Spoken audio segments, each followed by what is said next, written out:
L'heure des grandes vacances approche, mais les écoliers marseillais et leurs parents ne savent toujours pas comment va s'organiser la prochaine rentrée.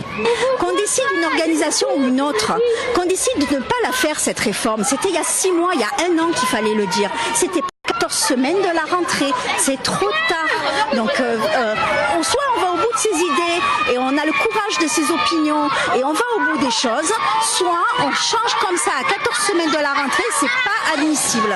Si en janvier dernier, la ville de Marseille a proposé un projet prévoyant une sortie de classe quotidienne à 15h45 et le mercredi travaillé, 3 mois plus tard, le conseil municipal a voté un moratoire contre la réforme des rythmes scolaires.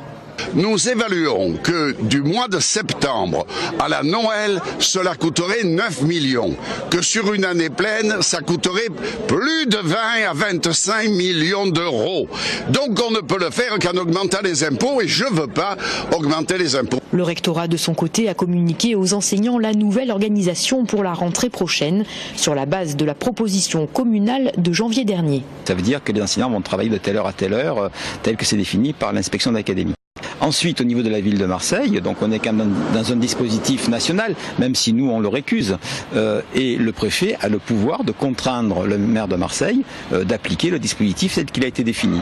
Le recteur d'académie laisse jusqu'au 6 juin à la municipalité de Marseille pour faire une dérogation et proposer un projet éducatif alternatif.